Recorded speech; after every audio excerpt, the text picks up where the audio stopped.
Hey guys, what's growing? It's Heather at Bush Poppy Farm. Today is chicken moving day and sweet potato planting day, and we're doing it in the rain.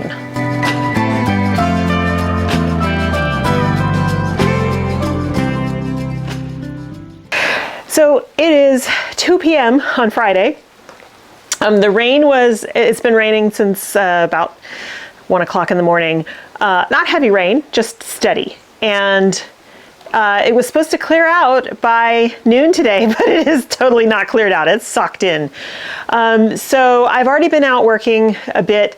I haven't filmed anything because it's raining. And that makes it hard to film. So I went to the farm this morning. I harvested a bunch of stuff because I had a special bouquet order come in, and I made that bouquet and I delivered it, and I got, I was a little frustrated because I got the milk crates for the nesting boxes, the size that they were supposed to be, and they don't fit. So I actually found better ones made of wood, which I really like better. They're more narrow, they're 12 inches wide. And so they fit great. It'll be better for the environment anyway, and they're not gonna need them for a while yet, a few months at least. So anyway, I'm still gonna move them. I need to move them.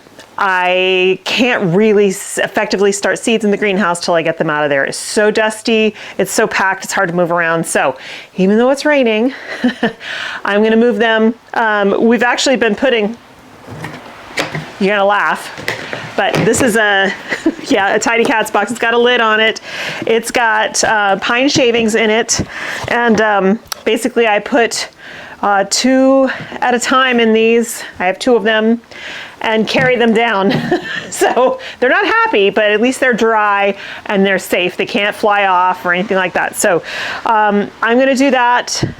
I won't film it because there's no place to set the camera up that's not gonna get soaking wet. But what I'm gonna do is I'm gonna put them into the coop and keep them enclosed in the coop instead of letting them run free in the run. Number one, it's raining and they'd probably just hide under the coop instead. 2, this way I don't have to chase them around at sunset inside the run to get them into the coop tonight. So they'll spend a good 24 hours in there.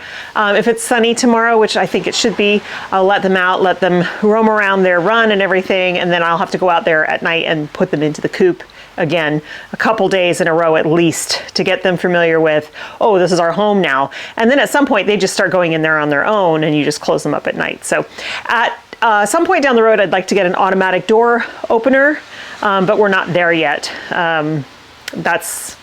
That's not happening yet.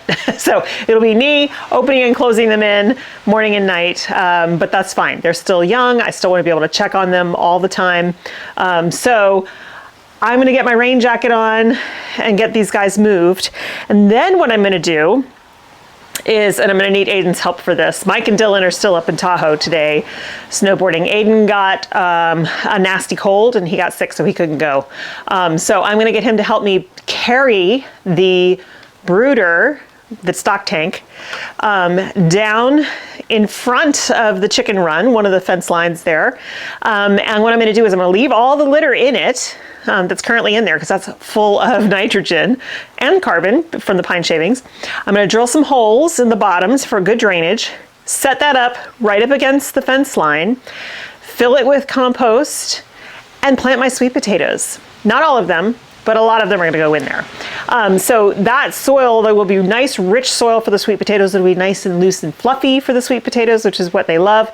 And you can train sweet potato vines up a trellis. They really like to crawl, but they'll be able to do that too. They'll be able to spill over and crawl. But chickens love sweet potato greens. They're good for them.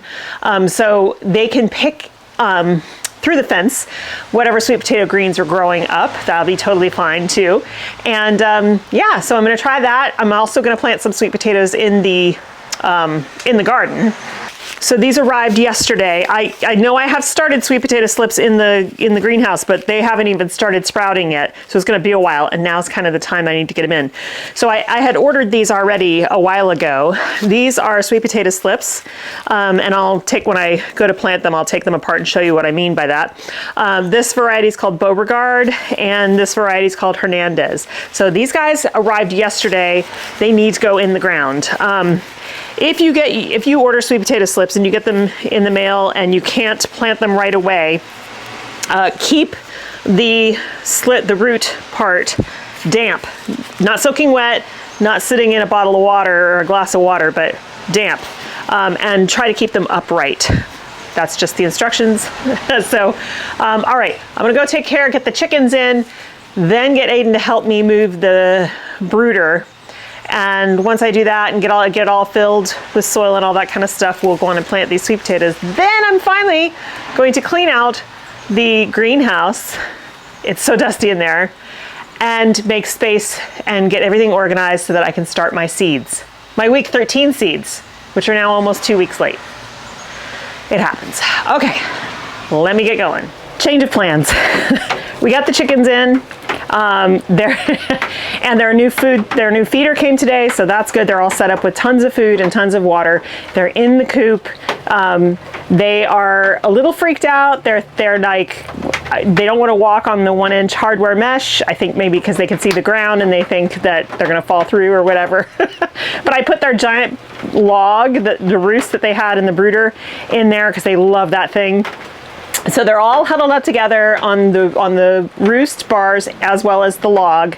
They've got food and water, and I'll go check on them later. Right now, oh, also, I was gonna do the sweet potatoes, but it's just raining. It's raining too much. There's no rush on this. It's like, I really don't want to be out moving tons of soil and trying to do all that in the rain. And I can't film it because there's no safe, dry place to put the camera. So I'm doing the next thing on my list, which is cleaning this greenhouse. Anybody who's ever raised chicks knows that they create an immense amount of dust. Every surface is covered with tons of dust. I need to sweep, I need to reorganize, and then I need to start my giant box of seeds, or at least start working on it. So that's my plan right now. I'm going to put you guys on a time lapse, and let's see, what am I listening to right now?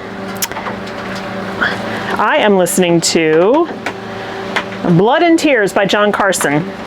The reason, well, this series of books is good, but the narrator is Angus King. He's a great narrator.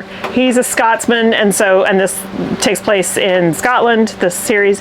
So yeah, I just enjoy hearing an authentic dialect, and it's just fun. It's a fun series of books. So that's what I'm listening to, and I'm going to start cleaning. I cannot wait to tackle this. And tackling it's going to be tackling it. Also, I think I'm going to move the worms out of here too. It's warm enough at night now. They can go back outside behind the greenhouse where they usually are during the year. I need space. I need space to function. And while I'm doing this, I know I'm going to run into the very large spider that's living in here, because I see it occasionally. One time it ran up my leg, scared the bejesus out of me. It's in here somewhere, so I just need to be careful where I put my hands. It is not a black widow, but I can't tell if it's a tarantula or a small wolf spider. It's quite large though. It's about $50 size. So for me, that's large. Anyway, I don't mind sharing space. I just don't want to be surprised by it. And I'm sure it doesn't want to be surprised by me either. So I'm going to get started. I cannot wait to get this place cleaned out.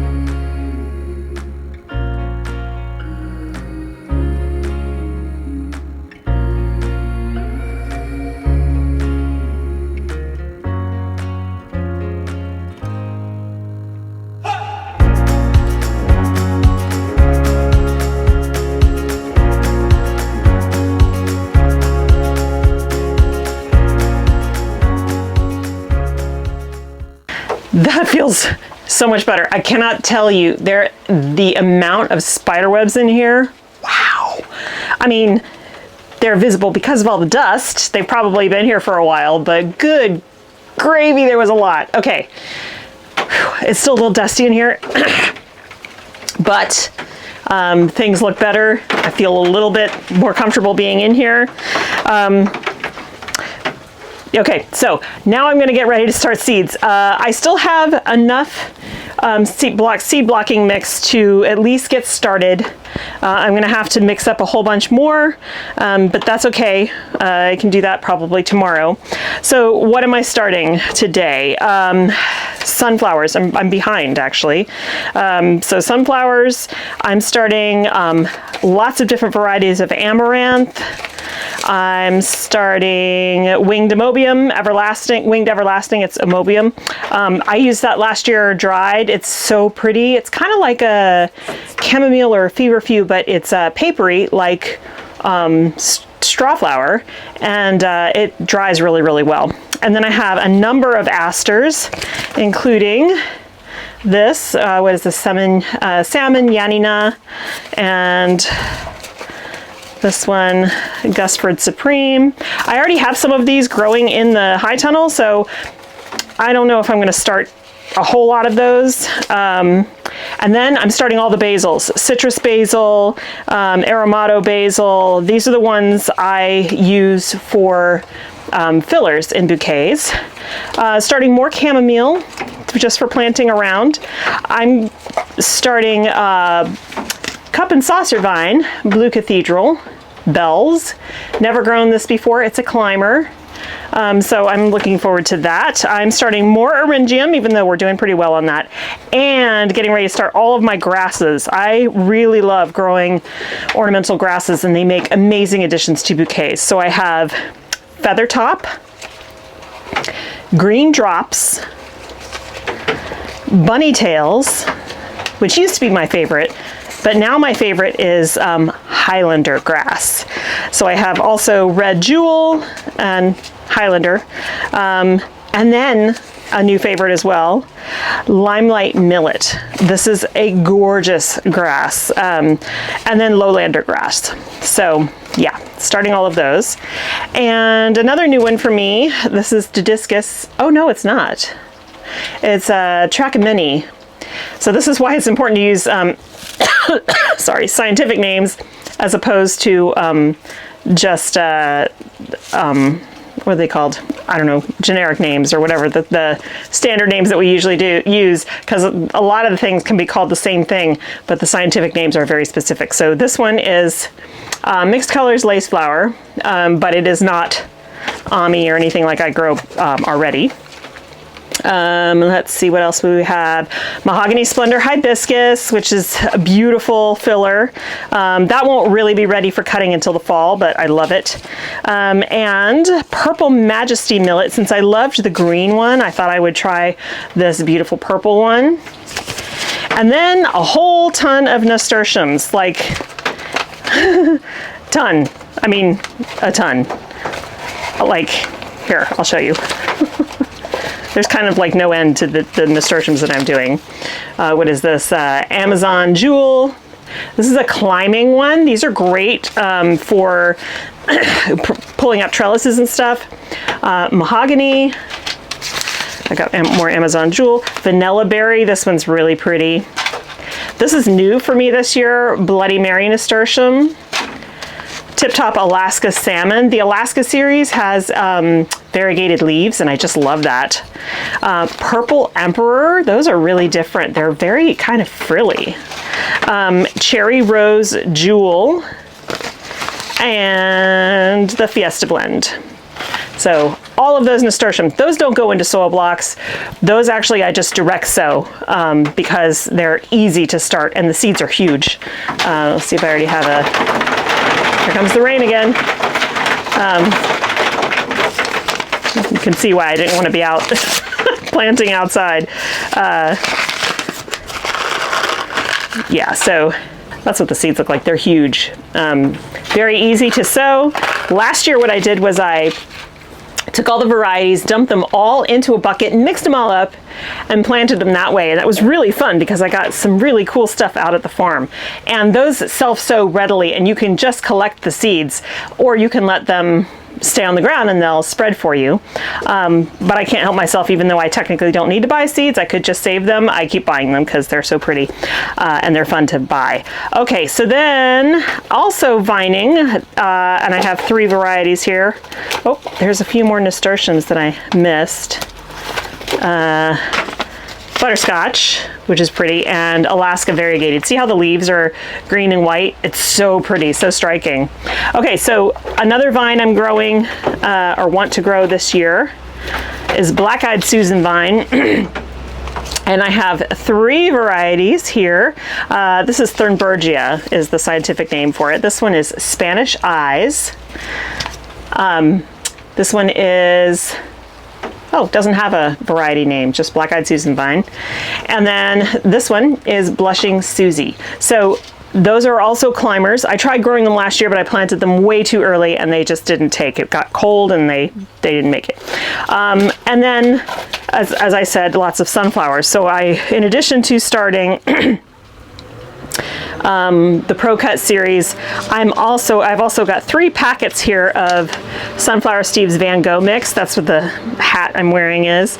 If you haven't yet checked out Sunflower Steve, he's going to start having his seeds available. He already has occasionally put seeds up as a fundraiser for various organizations, but they will start becoming available like publicly in mass, I think next year, 2024.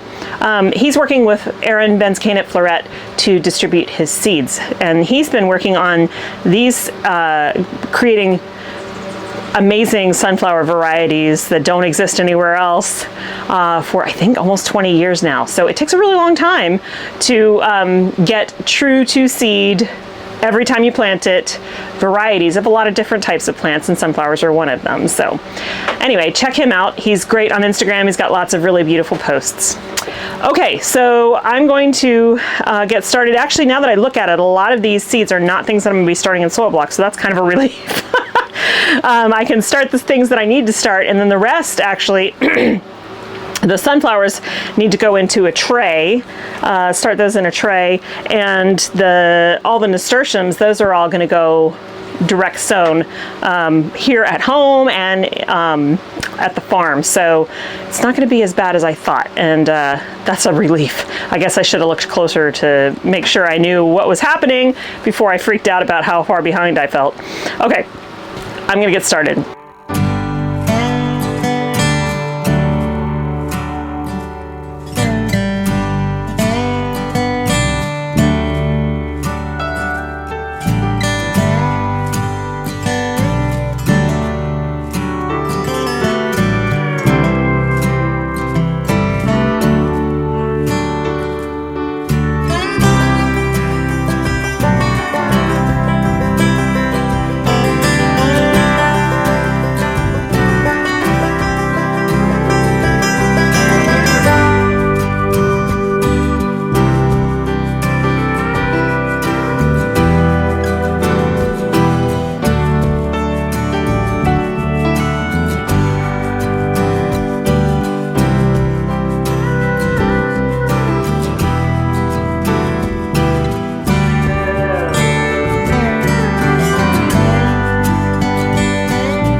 That's pretty much it. I got all this stuff started that's in soil blocks. I still have to do all the sunflowers and the nasturtium, but those are nasturtium, and the black-eyed Susan vine are direct sow, and the cup and saucer will be too. Well, actually, I could probably start these in 4-inch pots. These are the biggest seeds I think I've ever seen. I mean, next to like corn. But I mean, look at that. That's an entire seed right there. It's huge. So way too big for soil blocks. So I think tomorrow, because it's getting really late, I will get all the sunflowers started in a tray. I actually have the trays, but I need to wash them and clean them. They're up in the front of the house. They need to be washed before I can re-sow anything into them. And then the nasturtiums are going to be another day. But tomorrow I will be, because it won't be raining tomorrow, hopefully, I will be able to do the sweet potato project, as well as get a lot of these these other seeds direct sown. And I'm going to take all of the cactuses and the succulents, I'm going to clean them all up, cut off all the dead stuff, refresh their stones, make them look nice, and get them out of here and back onto our patio. I think we are completely done with our freezing temperatures. There's nothing in the next 10 days that looks anywhere close to that. And I think we're also done with our heavy rains. So a little bit of rain, no big deal for them. So I will love to have that that shelf all empty to use for other things, because I have a lot of stuff going on. And some of the dahlias are sprouting. Like this one's huge. I need to start cutting these and taking cuttings and putting them in 4-inch pots to grow them on. So I got to do that tomorrow as well. So that's it for today. Thank you so much for hanging out with me today. I hope you have a wonderful time in your garden and you have a great weekend. And I'll see you in the next one. Bye.